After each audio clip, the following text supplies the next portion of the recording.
कार्यक्रम के पुण्यार्जक थे। गगन तुअर दाल, किसी से भी पूछ लो, सबसे अच्छी दाल।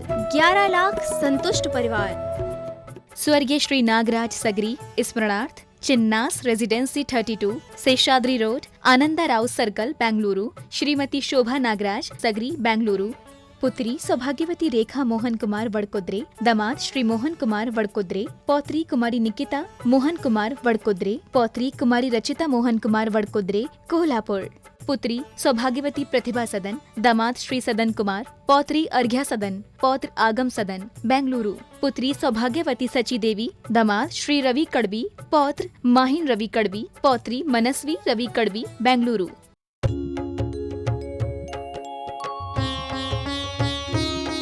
शंका समाधान।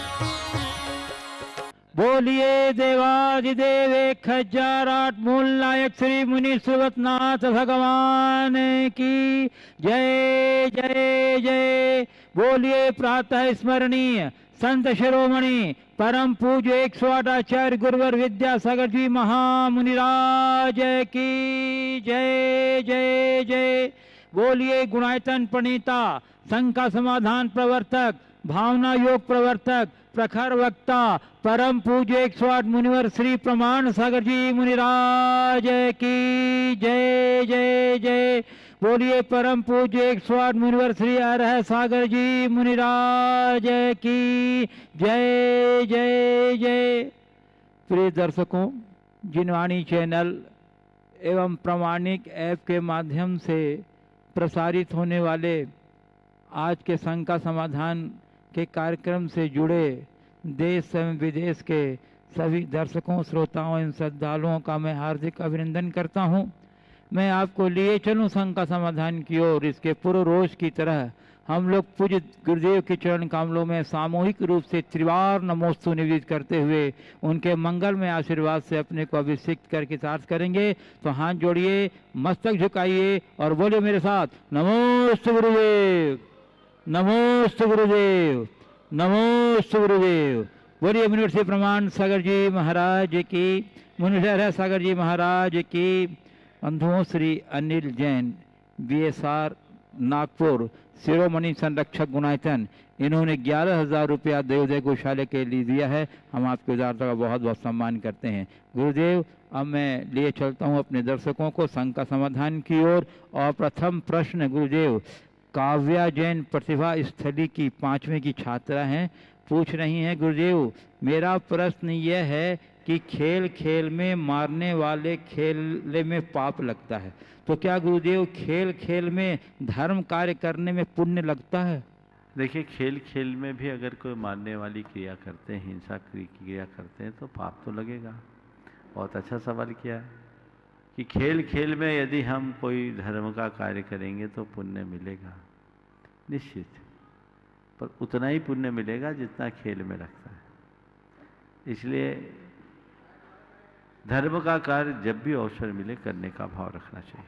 पूज्य गुरुदेव, सागर मध्य प्रदेश से रिद्धि जैन कह रही हैं, महाराज जी मुझे बताएं कि मैं अपने मित्रों को जीव दया के बारे में कैसे समझाऊं, मैं उन्हें कैसे इफेक्टिवली समझाऊं कि वो नॉन वेज खाना छोड़ दें। उनके साथ न रहने का ऑप्शन मेरे पास है, लेकिन उससे उनको नॉन वेज खाना बंद नहीं होगा। मैं कैसे समझाऊं कि नॉन वेज खाना ठीक नहीं है, छोड़ दें? देखिए, उनको आप केवल धार्मिक दृष्टि से नहीं, आप उन्हें वैज्ञानिक दृष्टि से समझाने की कोशिश करें। आहार विज्ञान के हिसाब से बताएं और ये बताएं कि शाकाहार हमारे लिए कितना स्वास्थ्यकर है। उससे संबंधित जितनी भी पुस्तकें हैं वो उनको उपलब्ध कराएं। दुनिया के बड़े बड़े विचारकों और विद्वानों के अभिमत से उनको अवगत कराएं और साथ ही उनको भावनात्मक रूप से समझाने की कोशिश करें कि जब हम किसी को जीवन दे नहीं सकते तो हमें जीवन लेने का क्या हक है। जब हमको एक छोटा सा कांटा भी इतना चुभता है तो जिन प्राणियों के लिए हम वध करते हैं, मारते हैं, तो उसकी कितनी हिंसा होती है। इस तरीके से समझाने से व्यक्ति में परिवर्तन आ सकता है। आप अपनी बात को तार्किक तरीके से, भावनात्मक रूप से उनको समझाने की कोशिश करें। और इसके लिए आवश्यक साहित्य आप खुद पढ़ें और पढ़ करके फिर उनको प्रेरणा दें, तो आप उसका लाभ ले सकते हैं। पूज्य गुरुदेव, गढ़ा कोटा जिला सागर मध्य प्रदेश से श्री प्रवीण सिंह ही कह रहे हैं, गुरुदेव किसी को हराना तो बहुत आसान होता है, लेकिन किसी को जिताना बहुत कठिन होता है, ऐसा क्यों होता है गुरु? किसी को हराना बहुत कठिन है, आसान होता है, आसान है, किंतु किसी को किसी को जिताना जिताना बहुत कठिन है। देखिए, हराने के लिए केवल एक व्यक्ति को पछाड़ना पड़ता है, पर जिताने के लिए हमें उससे बहुत आगे लगाना पड़ता है। पीछे धकेलना सरल है, आगे बढ़ाना बहुत कठिन होता है। आगे हम तभी बढ़ा पाएंगे जब हमारा उसके प्रति पूर्ण सकारात्मक दृष्टिकोण होगा।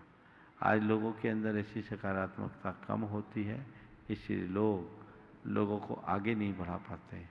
हराने में सफल हो जाते हैं, जिताने में नहीं। जिताने के लिए हमें पूर्ण उदारता का भाव भी रखना आवश्यक है। ओम। पूज्य गुरुदेव, सिंगापुर से अचिंत जैन शायद प्रामाणिक समूह के सदस्य भी हैं। गुरुदेव ये कह रहे हैं कि मेरी किसी से अंजन चोर की कहानी संबंधित बात हुई तो यह प्रश्न उठा कि क्या उसको सम्यक दर्शन रस्सी काटने से पहले हुआ या काटने के बाद, और उसे जो श्रद्धा उत्पन्न हुई वह जिनेन्द्र देव के प्रति हुई या सेठ जी पर या किसी अन्य पर, कृपया मार्गदर्शन करें। देखिए, अंजन चोर की जो कथा है, उस कथा को हमें बहुत व्यापकता से समझने की जरूरत है। आचार्य समंतभद्र महाराज ने अंजन चोर की श्रद्धा को रेखांकित करते हुए ये उदाहरण दिया। अंजन चोर पूर्व में एक राजकुमार था, बाद में भटक गया, शातिर चोर हो गया। कहानी आप सबको पता है। जिस समय वो सीका काट रहा था, क्योंकि सेठ ने सारा अनुष्ठान कर लिया था, मंत्रानुष्ठान कर लिया था, उसे एक झटके में एक सीके को काटना था। एक एक बार मंत्र बोलते हुए सीके को काटना था और पूरे सीके कटते ही उसकी विद्या सिद्ध हो जाती। सीके समझते हैं ना, जैसे छीका भी बोलते हैं, सीका भी बोलते हैं, जिसमें एक दही वगैरह रखा जाता था टांगने का। तो सीका एक प्रकार के मचान बनाने का स्टैंड था, उसने पेड़ से लटका करके सीका बना रखा था, उसमें उसको बैठना था, बैठा हुआ था और नीचे तीक्ष्ण अस्त्र रखे हुए थे। उसका सारा अनुष्ठान हो गया था। एक बार मंत्र पढ़ना, एक सीके को काटना, एक बार मंत्र पढ़ना, एक सीके को काटना, ऐसे सभी मंत्रों के द्वारा सभी सीखों को बारी बारी से काटना था। लेकिन अपने अनुष्ठान के बाद भी उसे मंत्र की शक्ति पर संशय था, इसलिए डावाडोल हो रहा था, ऊपर नीचे ऊपर नीचे ऊपर नीचे हो रहा था। अंजन चोर जब पहुंचा, उसने उससे पूछा क्या कर रहे हो? तो उसने बोला कि मैंने मंत्र का अनुष्ठान कर दिया है, मुझे नमोकार मंत्र बोलना है, एक एक सीके काटना है और इससे मेरी विद्या सिद्ध हो जाएगी, पर मुझे डर लग रहा है। कौन सा मंत्र है? उसने बोला नमोकार मंत्र पूरा सुना दिया। बोले किसने दिया? उसने सेठ का नाम बता दिया, अमुक सेठ ने दिया, वो हमारे मामा, शायद रिश्ते में मामा थे। अच्छा, उनने दिया। तो ये मंत्र तो बिल्कुल पक्का मंत्र है, इस मंत्र में कहीं भी कमी नहीं हो सकती। मन में श्रद्धा थी, मंत्र के प्रति श्रद्धा। उसने पूछा मैं आजमा लूं? बोले आप ही आजमा के देख लो। और उसने वो मंत्र लिया और आधा अधूरा मंत्र पढ़ा। अनंतानम नमो सिद्धानम में कुछ उसको नहीं समझा, आनंतानम कछु न जानम सेठ बचन परमानम, और एक झटके में सारे सीके काट दिया। उसे विद्या सिद्ध हो गई। अभी उसे सम्यक दर्शन नहीं हुआ है, अभी मंत्र पर उसकी अकाट्य श्रद्धा थी।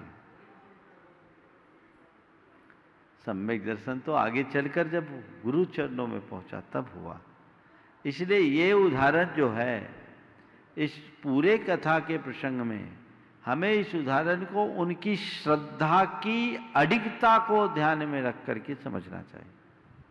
पूज्य गुरुदेव, पिपलोद सिटी सूरत गुजरात से अशोक कुमार गांधी कह रहे हैं, गुरुदेव आमदनी अगर पर्याप्त ना हो तो अपने खर्चों पर नियंत्रण रखिए, और जानकारी अगर पर्याप्त ना हो तो अपने शब्दों पर नियंत्रण रखिए। महाराज, आमदनी और जानकारी का सही उपयोग हमारी ज़िंदगी में कैसे करें और हमारे खर्चों और शब्दों पर हम नियंत्रण कैसे रखें? आमदनी और जानकारी का सही उपयोग कैसे करें और खर्चों और शब्दों पर नियंत्रण कैसे करें। देखिए, सबसे पहली बात तो ये है कि जो भी आमदनी आपको हो रही है उस आमदनी की ठीक तरीके से समीक्षा कीजिए और ये देखिए कि आमदनी करना कितना कठिन है। आप लोग पैसा कमाते हैं, पैसा कमाना खेल नहीं है, मेहनत करनी पड़ती है। उसकी जब पैसों की अहमियत समझिएगा तभी आप अपव्यय से बचेंगे। इसी प्रकार शब्दों की अहमियत समझिएगा तभी आप शब्दों के दुरुपयोग से बचेंगे। अहमियत समझिए। खर्चे के बारे में तो फिर भी लोग सोच लेते हैं, पर चर्चे के बारे में लोग कम सोच पाते हैं। खर्चा कितना करना है इसका ध्यान रखते हो, चर्चा कैसी करनी और कितनी करनी और कब करनी और कहाँ करनी इसका ध्यान ही नहीं रखते। जैसे व्यक्ति अल्प आमदनी पर अधिक खर्च करने पर कंगाल होता है और उस कंगाली के एहसास मात्र से आदमी कांपता है और अपने खर्च पर नियंत्रण करता है, ऐसे ही अर्थहीन बातों से मनुष्य बेहाल होता है। ये समझ उसके अंदर होना चाहिए। बिना मतलब की बातें, बिना प्रयोजन की बातें यदि हम किसी के साथ कहीं पर करते हैं तो उसका परिणाम अच्छा नहीं होता। इसलिए हमें अपने पैसों के खर्चे से भी ज़्यादा शब्दों की व्यर्थ की चर्चा पर नियंत्रण रखना चाहिए, उसकी उपयोगिता और अहमियत को ध्यान में रखकर। पूज्य गुरुदेव, नागपुर महाराष्ट्र से अनिल इंदाणे जैन कह रहे हैं कि एक बार गायक तानपुरे से बोला, तू नहीं रहा तो मैं कैसे गा सकूंगा। तानपुरा बोला, मेरी जरूरत ना पड़े यही तो ध्येय है। मेरी जरूरत ना पड़े, हाँ, यही तो ध्येय है। यही तो ध्येय है। हाँ गुरुदेव, जिनका गीत बिना तानपुरा सुर में, गुरुदेव जीवन का गीत बिना तानपुरा सुर में गाने का ध्येय हम कैसे प्राप्त कर सकते हैं। गीतकार ने, गायक ने तानपुरे से कहा, तेरे बिना मेरा गीत पूरा कैसे होगा। तानपुरे ने जवाब दिया, यही तो ध्येय है। आपने पूछा है बिना तानपुरे के या वाद्य यंत्रों के हम जीवन का गीत कैसे गाएं। देखिए, पहले साधन को अपनाना पड़ता है, फिर जब साध्य तक पहुंच जाएं तो साधन की आवश्यकता नहीं होती। प्रारंभिक भूमिका में तो हमें साधन अपनाना ही पड़ेगा। अगर गायन सीखना है तो हमें वाद्य यंत्रों का आलम्बन लेना होगा, उनकी संगत लेनी होगी। लेकिन गायन के साधना में जो आगे बढ़ जाते हैं, एक अवस्था में पहुंचने के बाद उन्हें उन आलंबनों की जरूरत नहीं पड़ती। इसी प्रकार एक साधक भी जब तक प्रवृत्ति में जी रहा है उसे विभिन्न आलंबनों की आवश्यकता होती है। लेकिन जैसे ही वो साधना की उच्च भूमिका में पहुंच जाता है, वो निरालंब हो जाता है, फिर उसे किसी आलंबन की आवश्यकता नहीं पड़ती। निरालंब होकर अपनी आत्मा में डूबता है, फिर उसका पर से कोई संपर्क नहीं होता। आपने देखा होगा पक्षी आसमान में उड़ता है, लेकिन आसमान में उड़ने के लिए उन्हें अपने पंखों का आलंबन लेना पड़ता है। बार बार अपने पंख ऊपर नीचे करता है तब उड़ पाता है। हालांकि जब तक पंखों का परिचालन है तब तक उड़ान का आनंद नहीं। पक्षी को उड़ान का आनंद कब मिलता है? जब अपने दोनों पंखों को स्थिर करके वो आकाश में तैरता है। लेकिन उस भूमिका में जाने के लिए पंखों का आलंबन तो जरूरी है। पहले पंख फड़फड़ाएगा तब आकाश में जाके वो तैर पाएगा। हाँ, जब ऊपर चले जाए, ऊंचाई में चले जाए, पंख स्थिर करके तैर सकता है, लेकिन उसे जब लगता है कि अब मैं नीचे आया, फिर पंख फड़फड़ाना पड़ता है। जो पक्षी जितना बड़ा होता है उसे अपने पंखों का परिचालन उतना ही कम करना होता है, और जितना छोटा पक्षी होता है उसके पंख, एक तितली को देखो तो बस पंख उसके चलते रहेंगे, चिड़िया को देखो उसके पंख चलते रहेंगे, लेकिन चील और बाज को देखो, जो जितना छोटा साधक होता है उसे उतनी अधिक आलंबनों की आवश्यकता होती है, और जो साधना के शिखर पर पहुंच जाता है वो उतना ही आलंबन मुक्त होता है। तो बिना तान पूरे के गाना गाना चाहने वालों, पहले तान पूरा से तान मिलाना तो सीख लो, इसके बाद ही आप अगली भूमिका का आनंद लेने में समर्थ हो सकेंगे। पूज्य गुरुदेव, गोपालगंज सागर से जय कुमार जैन सेवानिवृत्त शिक्षक कह रहे हैं। गुरुदेव, कहा जाता है कि कोई कार्य तन मन और धन से किया जाए तो पूर्णता प्राप्त करता है। जीवन प्रबंधन के लिए यह तीनों बातें आवश्यक है। श्रद्धेय पूर्व प्रधानमंत्री श्री अटल बिहारी वाजपेयी ने कहा था, छोटे मन से कोई बड़ा नहीं हो सकता और टूटे मन से कोई खड़ा नहीं हो सकता। सरकार ने तन की व्यवस्था करा दी, इलाज करवाकर धन की व्यवस्था भी करा दी, किंतु मन की व्यवस्था पर कोई विचार ही नहीं हुआ। माननीय सर्वोच्च न्यायालय को भी धार्मिक गतिविधियों पर प्रबंध के लिए अपनी टिप्पणी करनी पड़ी। आपदा आई, आक्रोश आया, अवसाद आया, और अब अशांति, इसका निदान है अध्यात्म। लेकिन भीड़ का हवाला देकर सत्संग के ऊर्जा केंद्र को खारिज कर देना क्या सरकार की भूल नहीं है?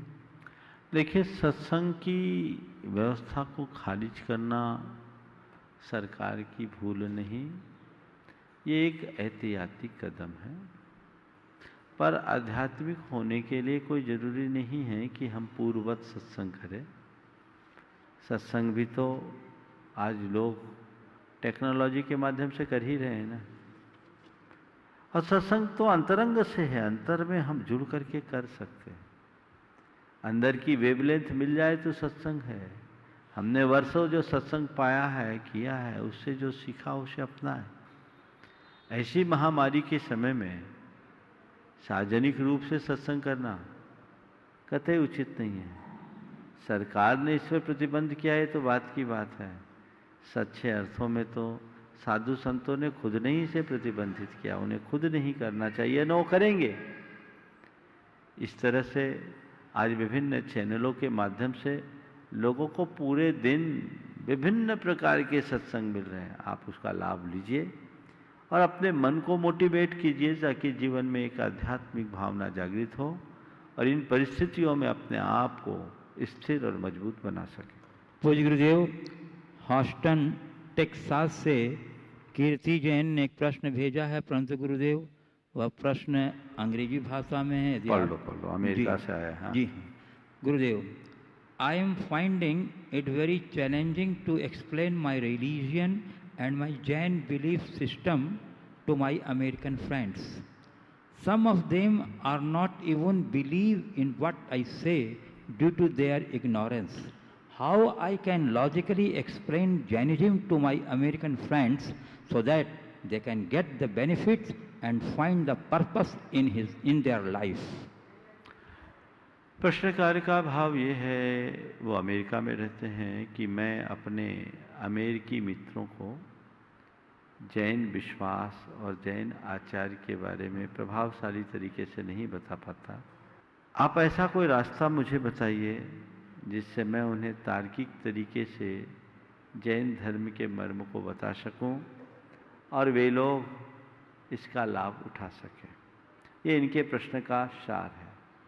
मैं उनसे कहना चाहूँगा, अगर कोई भी व्यक्ति है आप जैनिज्म के बारे में बताना चाहें तो बहुत छोटे छोटे शब्दों में, सीमित शब्दों में, साधारण सी बातें उनके माध्यम से आप बता सकते हैं कि सबसे पहली बात यह है, जैनिज्म क्या है? Path of purification of soul, आत्मा के शुद्धिकरण का एक मार्ग है जैनिज्म का। उस शुद्धिकरण के रास्ते में माध्यम है अहिंसा, नॉन वायलेंस। हम अहिंसा के बल पर अपने जीवन को आगे बढ़ा सकते हैं। जैसे जैनिज्म कहता है, जैसी हमारी आत्मा है वैसे ही संसार के हर प्राणी की आत्मा है। जैसे हम जीना चाहते हैं वैसे ही संसार के अन्य प्राणी भी जीना चाहते हैं। जैसे हमें सुख प्रिय है वैसे ही संसार के अन्य प्राणियों को सुख प्रिय है। जैसे हम मृत्यु नहीं चाहते, संसार का कोई प्राणी मृत्यु नहीं चाहता। इसलिए हमें चाहिए हम खुद जिएं और औरों को जीने दें, हर प्राणी को अपने समान माने। ये जैनिज्म का एक मूल सूत्र है। जैनिज्म किसी भी प्रकार के आडंबर और अंधविश्वासों पर विश्वास नहीं करता। वो आत्मा के गुणात्मक परिवर्तन की बात करता है। और जैन धर्म में क्षमा, मृदुता, सरलता, पवित्रता, सत्य, संयम, तप, त्याग, आकिंचन, निर्ममता, ममत्व रहिता, अटैचमेंट से शून्यता और ब्रह्मचर्य जैसे गुणों को धर्म के रूप में स्वीकार किया गया है। ये एक ऐसे जीवन मूल्य हैं जिन्हें आत्मसात करके हर व्यक्ति अपने जीवन में परिवर्तन कर सकता है। जैनिज्म आचार, विचार, व्यवहार सबको पवित्र बनाने का मार्ग है। जैनिज्म के अनुसार अहिंसा को आचरण में अपनाओ, अनेकांत को विचारों में प्रतिष्ठित करो, अपनी सोच को व्यापक बनाओ, सकारात्मकता के साथ जीवन को लेकर के चलो। ये जैनिज्म का सार है। ऐसे व्यक्ति को जैन धर्म की आधारभूत पुस्तकें आप बताएं, उनमें मूल चीज़ें बताएं कि जैनिज्म कितना स्पिरिचुअल है। वहाँ किसी प्रकार के कर्म कांडों को स्थान नहीं है। वो सीधे सीधे आत्म शुद्धि की बात करता है, आत्म स्वतंत्रता की बात करता है और हर आत्मा में परमात्मा होने का विश्वास करता है। ये सब बातें अगर आप उन्हें बताएं तो जैनिज्म को बहुत अच्छे तरीके से आप बता सकते हैं। आपने ये प्रश्न किया है, मैं कुछ दिन बाद एक पूरा व्याख्यान ही इस विषय में भविष्य में दूंगा। आप उनसे अवगत करा सकते हैं। और जैन धर्म की बहुत सारी आधारभूत पुस्तकें हैं, उन पुस्तकों को आप पढ़िए और उनका लाभ ले सकते हैं। अंग्रेजी में भी पुस्तकें हैं, हिंदी में हमारी जैन धर्म और दर्शन है, आप उसका अध्ययन करके उन्हें बता सकते हैं। सार संक्षेप में केवल जैनिज्म की आधारभूत 5 जैन सिद्धांत के मूल तत्व हैं: अहिंसा, अनेकांत, अपरिग्रह, शादवाद और कर्मणा वर्ण व्यवस्था। ये जैन धर्म के मूल तत्व हैं जो आज समाज में सर्वाधिक आवश्यक और अपेक्षित है, पूरी दुनिया में आवश्यक है। अहिंसा की उपयोगिता को सारा संसार समझ रहा है। अनेकांत एक दूसरे के प्रति सहिष्णुता को विकसित करने के लिए बहुत जरूरी है। वैचारिक संघर्ष, वर्ग भेद और पारस्परिक कलह से बचने के लिए, लड़ाइयों से बचने के लिए अनेकांतात्मक दृष्टिकोण अपनाना बहुत जरूरी है, जिसमें हम एक दूसरे के साथ सहअस्तित्व और सहिष्णुता परक जीवन जी सके। और सामाजिक विषमता को मिटाने के लिए अपरिग्रह का आदर्श बहुत उच्च आदर्श है। वाणी के संयम के लिए शादवाद है, जहाँ सबके साथ समन्वय बनाकर चलने की बात है। और कर्मणा वर्ण व्यवस्था जैनिज्म की एक विशेषता है कि मनुष्य जन्म से नहीं कर्म से महान बनता है। ये जैन धर्म का मूल सिद्धांत है और एक सिद्धांतिक पक्ष है। अप्पा सो परमप्पा, आत्मा ही परमात्मा है और हर आत्मा मुक्ति का अधिकारी है। हर आत्मा परमात्मा हो सकता है, उसके अंदर शक्ति है। पतित से पतित प्राणी भी सही तरीके से धर्म का आचरण कर पावन बन सकता है। ये जैन धर्म की आधारभूत बातें हैं। यदि हम उन बातों को उन्हें समझाएं तो बहुत अच्छे तरीके से वो समझ सकते हैं। उनको बोलिए जैनिज्म और कुछ नहीं, हमारे जीने का एक तरीका है, वो एक जीवन शैली है। उसे अपनाएंगे तो आप ज़्यादा खुश रह सकेंगे, ज़्यादा स्वस्थ रह सकेंगे और ज़्यादा सुखी रह सकेंगे। पूज्य देव, अब आपकी अनुमति से मैं यहाँ उपस्थित जिज्ञासुओं को आमंत्रित करना चाहता हूँ। सवाई सिंघई श्री संदीप जी जैन कटनी और अध्यक्ष यहाँ स्थानीय औषधालय ट्रस्ट आ जाइए। और उसके बाद तैयार रहेंगी श्रीमती शोभा राजेश जैन सिद्धि विनम्र ग्राफिक्स कटनी। गुरुवर के चरणों में नमोस्तु नमोस्तु नमोस्तु। गुरुवर, जीवन की ऊंचाइयों को मैं अपने जीवन को ऊंचाइयों तक ले जाने के लिए राही बनूं कैसे? अगर मुझे हीरा मिल जाए तो उसे पहचानूं कैसे? जीवन को ऊंचाइयों तक ले जाने के लिए राही बनूं कैसे? यदि हीरा बने तो हीरा मिल जाए तो उसे राही बनूं कैसे या पहचानूं कैसे? हीरा मिल जाए तो पहचानूं कैसे? देखिए, गुरुदेव ने मुख माटी में शब्द कहा है, हीरा बनना है तो राही बनो। हीरा बनना है तो राही बनो, राही ही पलटकर हीरा बनता है। जीवन को ऊंचाइयों तक पहुंचाने के लिए राही बनने की जहां तक बात है, सबसे पहले अपना लक्ष्य बनाइए और उसी के अनुरूप पुरुषार्थ जगाइए। संकल्प लीजिए, दृढ़ संकल्प। जब मनुष्य ठान लेता है तो उसके लिए असंभव भी संभव बन जाता है। आगे बढ़ना है, मुझे जो करना है सो करना है, मुझे अपना लक्ष्य पाना है। यह अंतर भाव हमारे मन में होना चाहिए और उसके लिए संकल्प होना चाहिए, तब आप आगे बढ़ेंगे। और हीरा मिल जाए तो उसे पहचानूं कैसे? देखो, हीरा को पहचानने के लिए जौहरी की आंख चाहिए। ओम। हीरा को पहचानने के लिए जौहरी की आंख चाहिए और जौहरी की आंख पाने के लिए जौहरी के सानिध्य में रहना चाहिए। थोड़े दिन जौहरी की सानिध्य में जो बैठ जाता है, भले वो हीरा ले या न ले, हीरा के लेन देन को देखते ही उसकी आंखों में परख हो जाती है। और एक बार आंख में परख हो जाए तो हीरा पाने के बाद वो कभी खोता नहीं।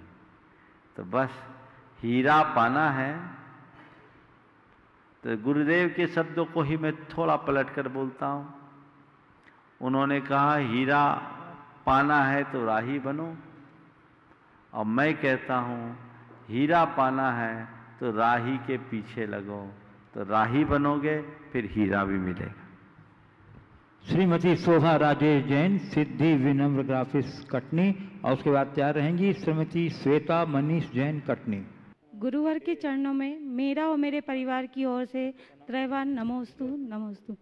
गुरुदेव, मेरी जिज्ञासा यह है कि बच्चे विद्यालय में रहकर अनुशासन का पाठ सीखते हैं। अभी कोरोना के कारण विद्यालय बंद हैं, बच्चे घर पर हैं, तो घर पर रहने वाले बच्चों को अनुशासन का पाठ किस तरीके से सिखाया जाए? क्योंकि बच्चे स्कूल की बात को और टीचर्स की बात को ज़्यादा महत्व देते हैं, घर वालों की बातों के महत्व को कम समझते हैं। बिल्कुल सही बात है। बच्चे स्कूल्स और अपने शिक्षकों की बात को ज़्यादा महत्व देते हैं, घर वाले की बात को महत्व कम देते हैं।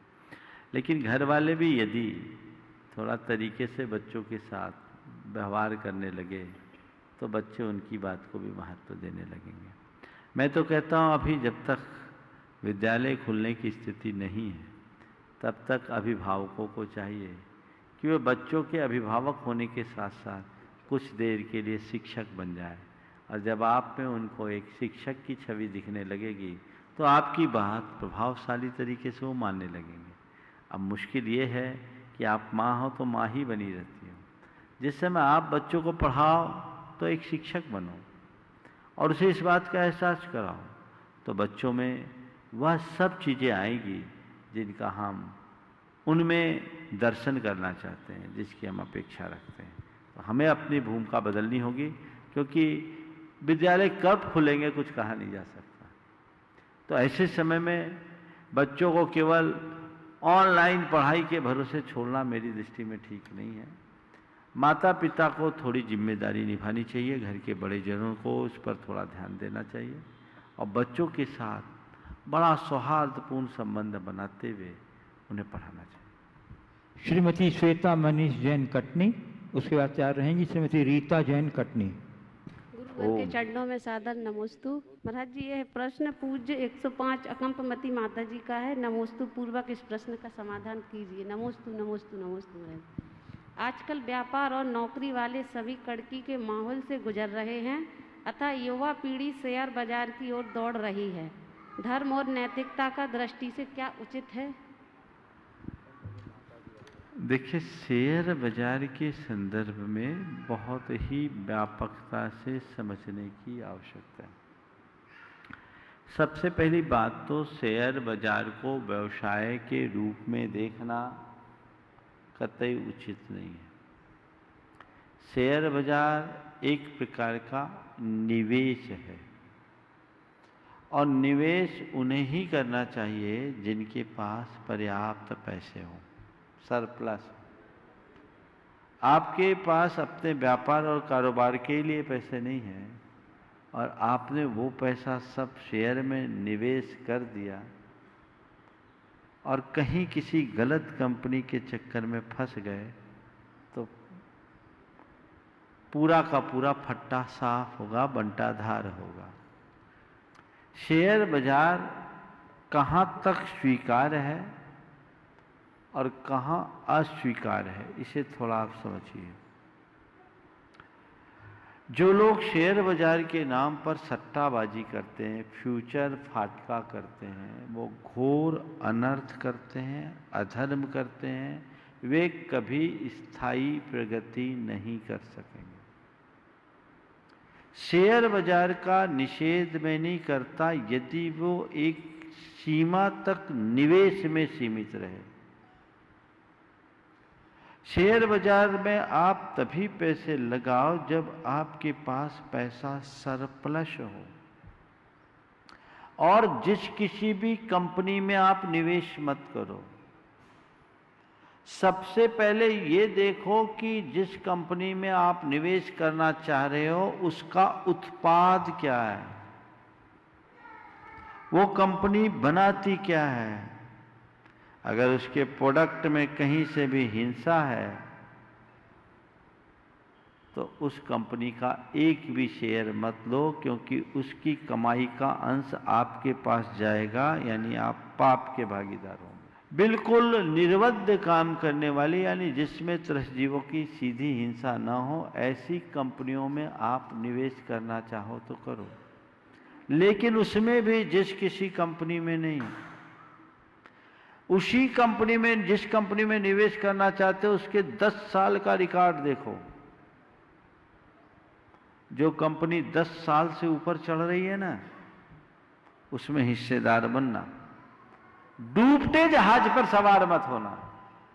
आजकल एक शब्द आता पेनी शेयर, उसमें लोग रिस्क बहुत लेते हैं क्योंकि उसमें एकदम जंप लेने का चांस होता है। कभी नहीं करना। आप किसी भी बड़ी कंपनी में आप अपना निवेश करें तो इस तरीके से ध्यान में रखकर करें। और निवेश करके भूल जाओ। रोज रोज सेंसेक्स मत देखो, हार्टबीट ऊपर नीचे होगी। डिलीवरी सिस्टम से लीजिए और रख दीजिए। जब उचित अवसर आए बेच दीजिए, मुनाफा अपने पास रख दीजिए। और उसमें भी अपनी जो संचित निधि है उसका 15 से 20% से ज्यादा मत लगाइए। और किसी एक कंपनी में पूरा पैसा कभी मत लगाइए। क्या एक डूबेगा दूसरा तो सपोर्ट करेगा, दूसरा डूबेगा तीसरा सपोर्ट करेगा। 5-7 में छींट के कीजिए। और उससे जो कमाई आए उसका 80% निकाल लीजिए, 20% उसी में मिला दीजिए। और ये देखिए जब तक चल रहा है चलने दीजिए, जिस दिन वो खत्म हो जाए हाथ जोड़ लीजिए। अब हमें ये काम करना ही नहीं। अगर इस दृष्टि से लोग शेयर बाजार में निवेश करते हैं तो गलत नहीं है।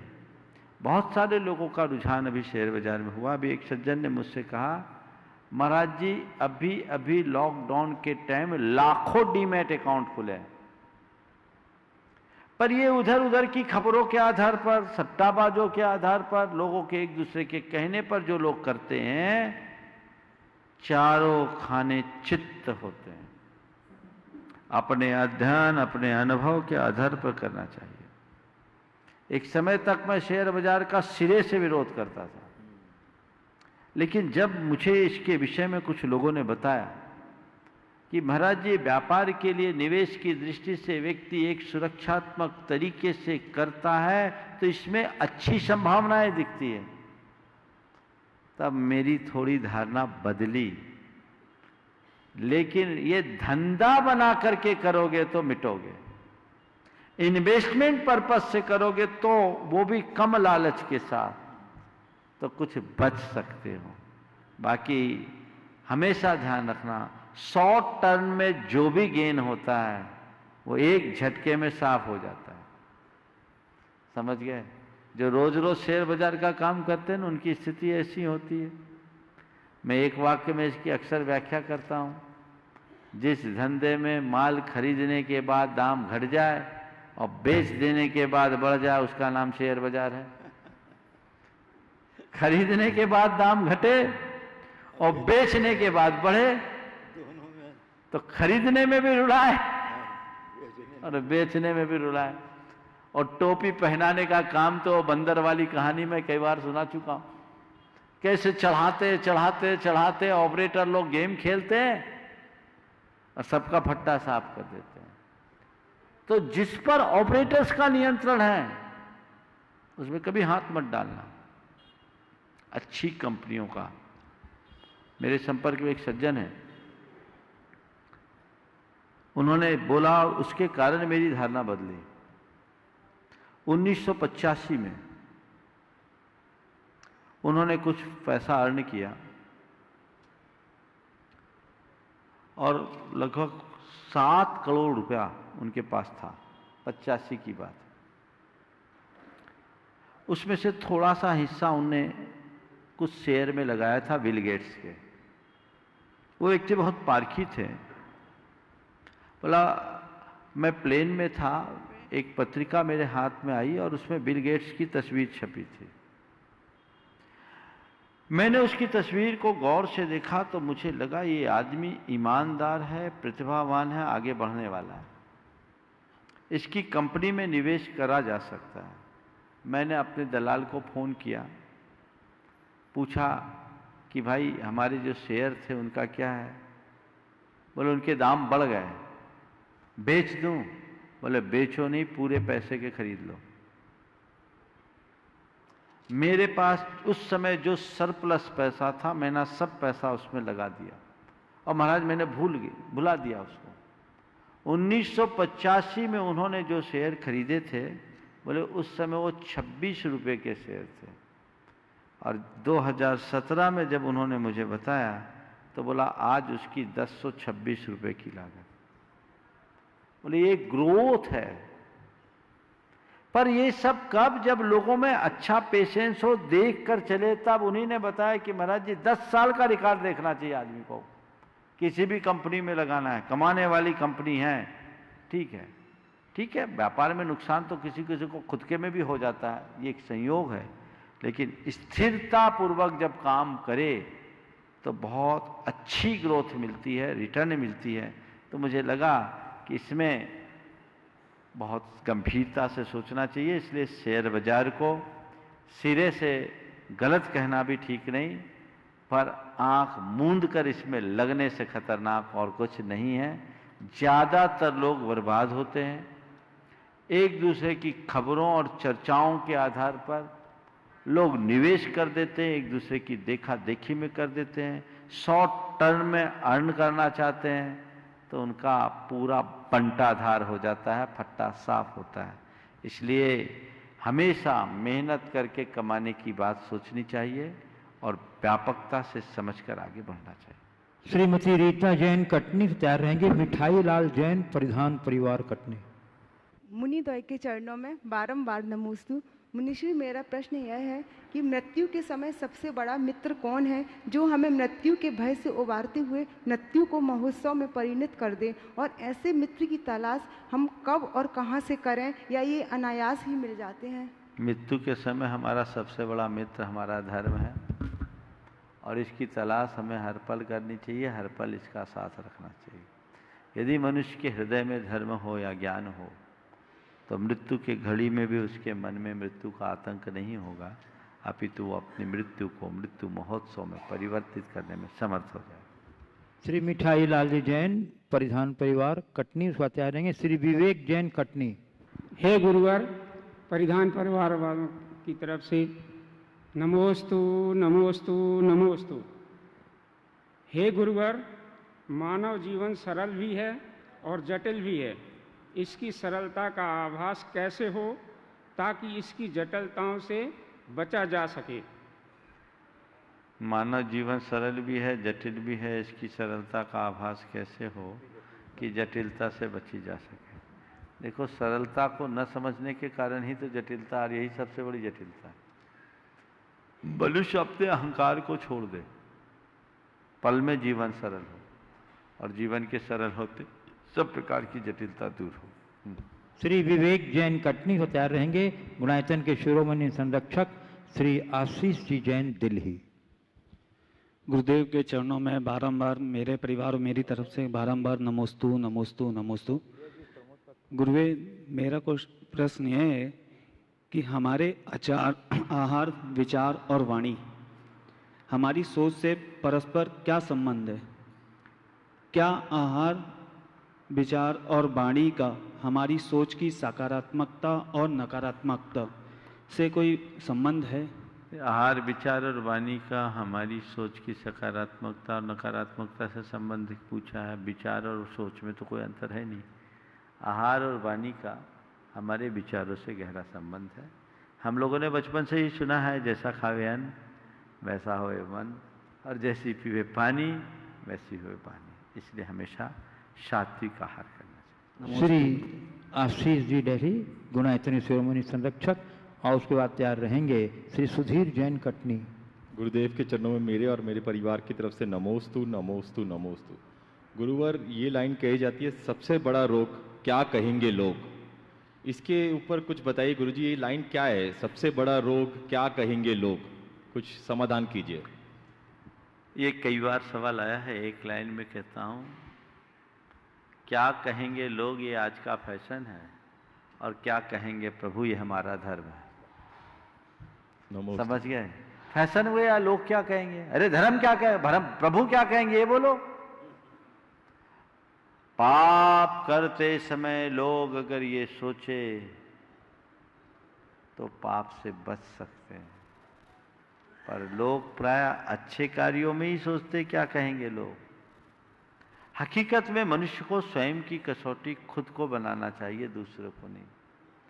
और स्वयं की कसौटी पर ही स्वयं को कसने का प्रयास करना चाहिए, तभी वो अपना जीवन सफल हो। नमोस्तु गुरुवर। श्री सुधीर जी जैन कटनी स्वाचार्य रहेंगे। श्री विजय विश्व कटनी। परम पूज्य द्वय मुनि राजों को मेरा बारंबार नमोस्तु नमोस्तु नमोस्तु। मुनिश्री, मित्रता जीवन का अनमोल रिश्ता है। मित्रता के लिए हमें किस उत्कृष्ट व्यवहार का ध्यान रखना चाहिए ताकि वह टूटे ना, एवं कर्मवश टूटे भी तो शत्रुता में ना बदले। मित्रता को बनाए रखने के लिए ऐसा क्या करना चाहिए, किन बातों का ध्यान करना चाहिए कि मित्रता टूटे ना, और टूटे भी तो शत्रुता में परिवर्तित ना हो। मित्रता के संदर्भ में मैंने एक दिन पूरा विस्तृत प्रवचन ही किया है। हमेशा मित्र बनाने के पहले हमें सोचना चाहिए मित्र का मतलब क्या है। हमेशा अपने से बेहतर से मित्रता करनी चाहिए। खासकर ऐसे व्यक्ति को अपना मित्र बनाना चाहिए जो हमें अच्छी प्रेरणा दे, जो हमें बुराइयों से बचाए, जो हमें हित के लिए प्रेरित करे और जो हमें हमारे अहित से रोके, उसे मित्र बनाना चाहिए। ऐसे व्यक्ति के साथ मित्र बनता रखने में हमारी मित्रता लंबे समय तक निभती है। और मित्रता के साथ पैसों का लेन देन बिल्कुल नहीं करना चाहिए। मित्रता में जब पैसा आ जाता है या और कुछ चीज़ें आ जाती है तो मित्रता टूट जाती है। निजी बातें मित्रता से नहीं जुड़नी चाहिए। और कदाचित मित्रता किसी वजह से टूट जाए तो हृदय में क्षमा का भाव रखना चाहिए, क्षमा मांगना चाहिए, क्षमा करनी चाहिए, ताकि मित्रता शत्रुता में परिवर्तित ना हो सके। नमोस्तु। श्री विजय विश्व कटनी स्वाचार्य रहेंगे। श्री प्रमोद कुमार जी जैन कक्का कटनी, महामंत्री धर्म प्रभावना समिति। नमोस्तु भगवान। एक सल मन में बहुत दिन से लगी हुई है महाराज जी।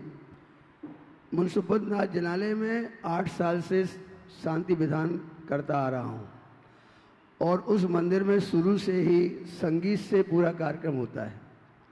मन में सल ये आती है महाराज जी कि हम लोग सामूहिक तो पूजा करते हैं संगीत से, कुछ लोग ऐसे भी हैं जो आते हैं और पूजा करके चले जाते हैं। अब उनको हमारे उससे थोड़ा बहुत तो डिस्टर्ब होता ही है, तो उनके मन में कुछ खेद खिन्न होता है।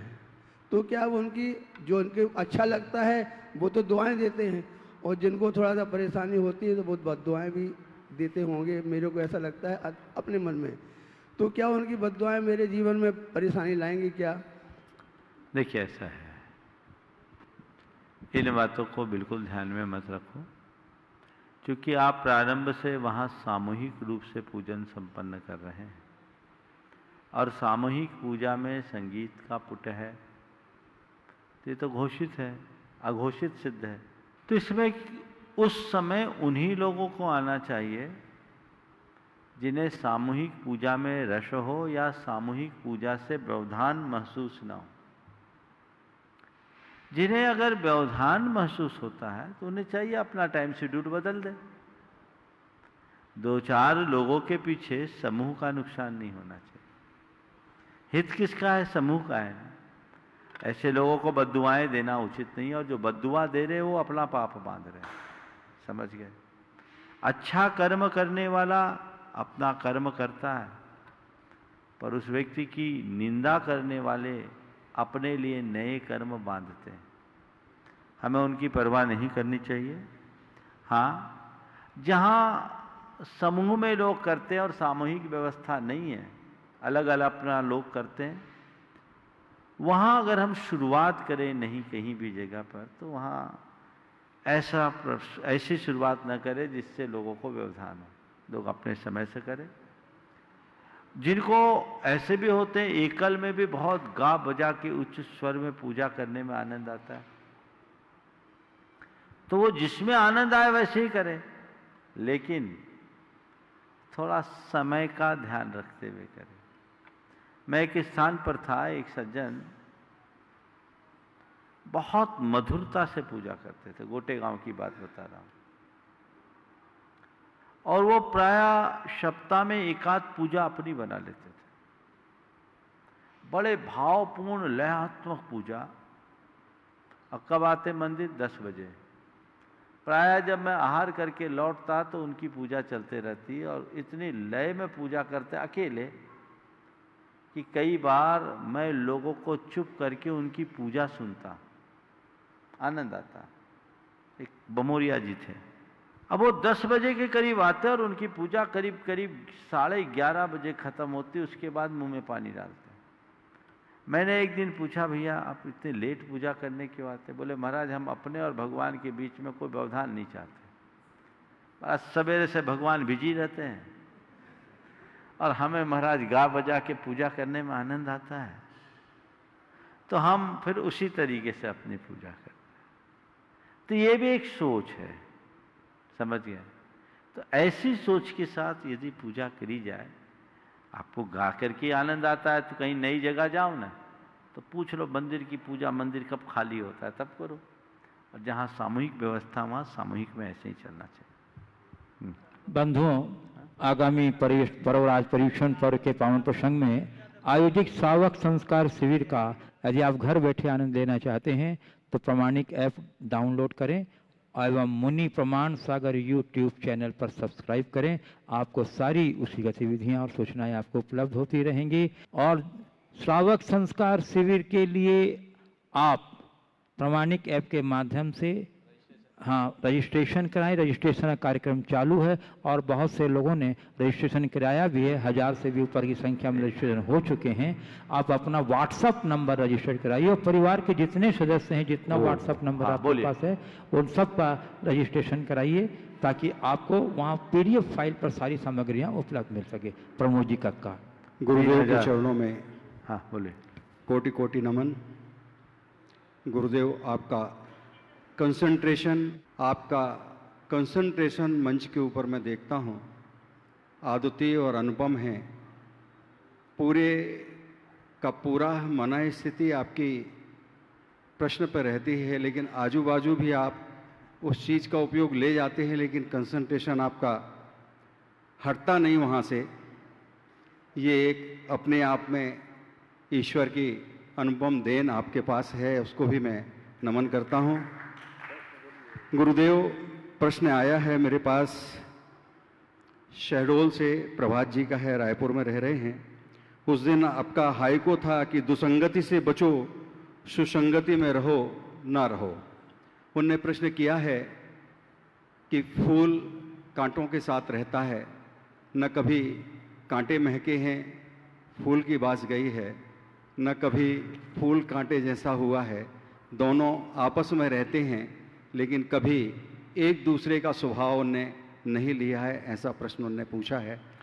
देखिए, बिल्कुल ठीक है। फूल और कांटों का उदाहरण एक जगह सही हो सकता है, लेकिन आप एक बात ध्यान रखें, फूल और कांटों के साथ ऐसा हो जाता है क्योंकि फूल फूल ही बना रहता है, कांटे कांटे ही रहता है। पर मनुष्य का जीवन फूल और कांटे जैसा नहीं है। मनुष्य का जीवन पानी की तरह है, वो जैसे रंग में रंगता है वैसा ही हो जाता है। पानी का गुणधर्म बदल जाता है, वो जिस मिट्टी में बहता है वैसा हो जाता है। हमारा मन फूल बन जाए, कांटों के मध्य खिले रहो, क्या दिक्कत है? लेकिन हम वहाँ से हैं कहाँ? अपने मन को ठीक बनाने की कोशिश करो। जब तक मन पानी की भांति है तब तक हम ऐसा नहीं कर सकते, इसलिए हमें सतत सावधान रहने की आवश्यकता है, अपेक्षा है। तभी हम अपने जीवन को आगे बढ़ा सकेंगे और अपने जीवन के लिए कुछ सार्थक घटित कर सकेंगे। आपने एक बात कही कि आपकी कंसंट्रेशन ठीक बनी रहती है। मैं कहीं भी रहता हूँ, मेरा ध्यान मेरे प्रयोजन पर रहता है, समझ गए? यहाँ केवल मंच की बात नहीं है, और ये अभ्यास लोगों को करना चाहिए। कुछ भी करो, ध्यान केवल ध्येय से सीमित रखो, जीवन का उत्कर्ष तभी होगा। समय आप सबका हो गया, यही पर विराम।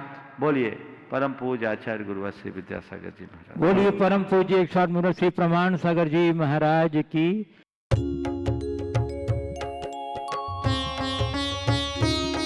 शंका समाधान।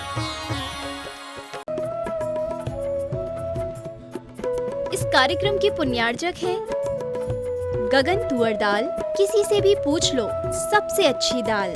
11 लाख संतुष्ट परिवार। स्वर्गीय श्री नागराज सगरी स्मरणार्थ Chinnas residency 32 Seshadri road Anandrao circle Bengaluru Shrimati Shobha Nagaraj Sagari Bengaluru पुत्री सौभाग्यवती रेखा मोहन कुमार वड़कुद्रे दामाद श्री मोहन कुमार वड़कुद्रे पौत्री कुमारी निकिता मोहन कुमार वड़कुद्रे पौत्री कुमारी रचिता मोहन कुमार वड़कुद्रे कोल्हापुर पुत्री सौभाग्यवती प्रतिभा सदन दामाद श्री सदन कुमार पौत्री अर्घ्या सदन पौत्र आगम सदन बेंगलुरु पुत्री सौभाग्यवती सची देवी दामाद श्री रवि कड़बी पौत्र माहिन रवि कड़बी पौत्री मनस्वी रवि कड़बी बेंगलुरु।